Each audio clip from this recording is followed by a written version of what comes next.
여러분 안녕하십니까? 포항 MBC 뉴스데스크입니다.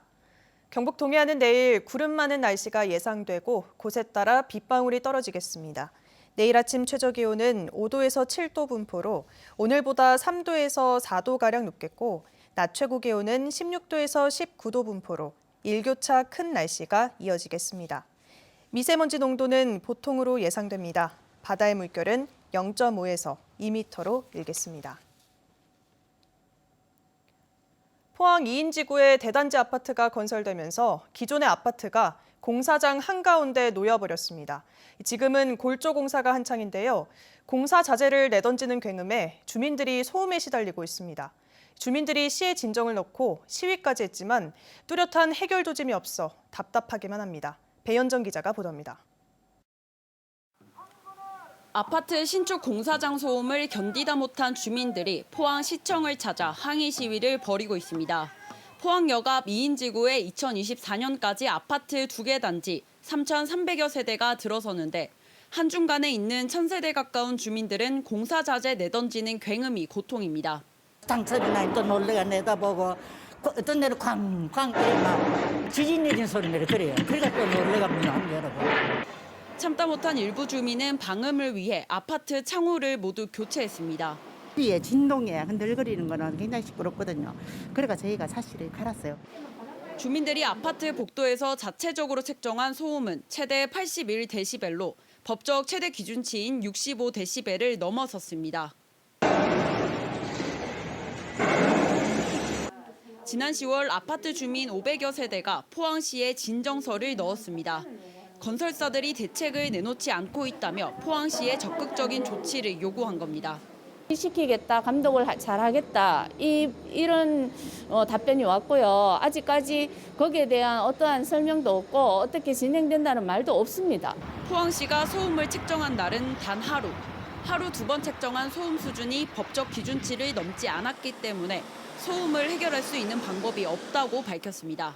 시공사인 삼구건설은 자체적으로 책정한 소음 평균치가 법적 기준을 넘지 않아 협상할 수 있는 사안이 아니다는 입장이고 하나건설은 대요타운 주민의 협상안을 검토하고 있다고 밝혔습니다. 허가를 내준 포항시의 적극적인 개입과 중재력이 필요해 보입니다. MBC 뉴스 배현정입니다.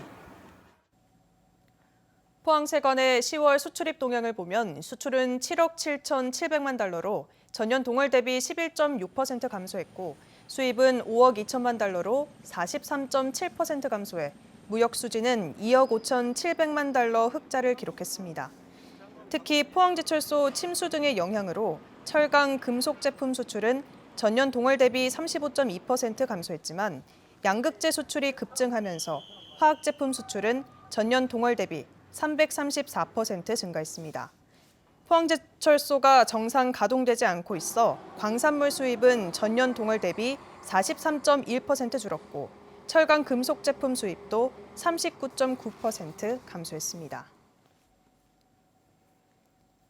울진군이 올해 처음으로 통신사 이용과 신용카드 소비 데이터를 활용해 관광객과 생활인구 데이터를 분석했는데요.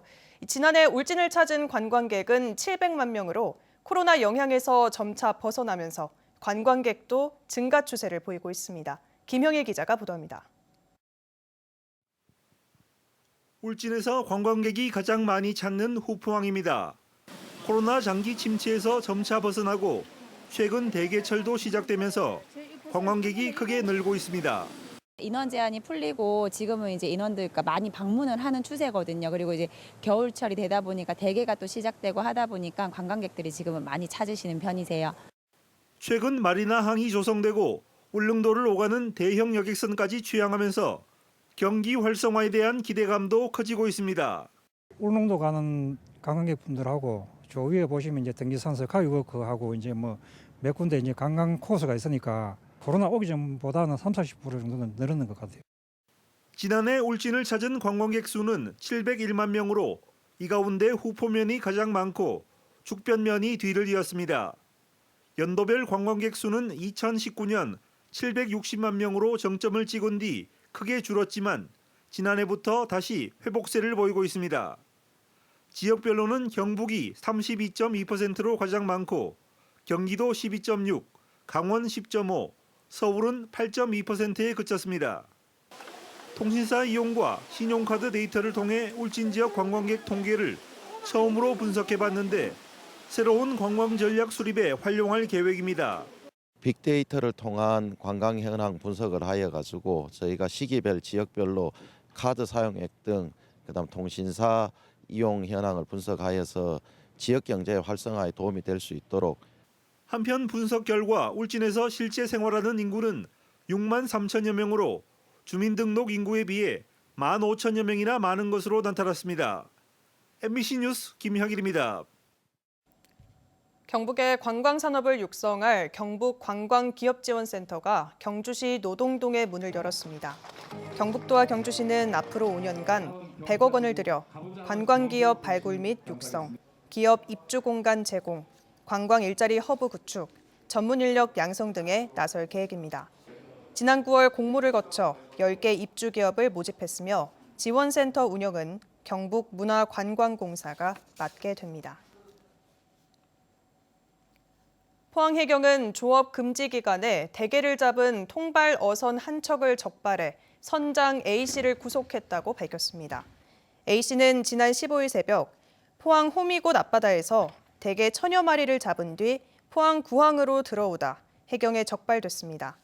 해경은 대게 조업 처리 시작되는 12월 이전에 연안에서 대게를 포획하는 어선이 더 있을 것으로 보고 단속을 강화하겠다고 밝혔습니다.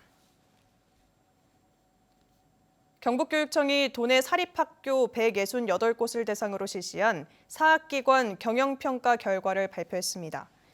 포항 제철지곡초와 포항 제철초 등 3개 학교가 1등급을 받았고 김천 성희고 등 28개 학교가 2등급을 받아 학교별로 포상금이 지급됩니다.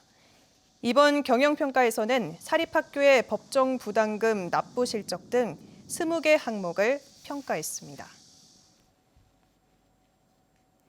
포항 지역 기관 단체장들이 오늘 해병대 1사단을 방문해 태풍 흰남노 피해 복구 작업에 참여한 군 장병들에게 1억 1,100만 원어치의 한우 교환권과 감사패를 전달했습니다.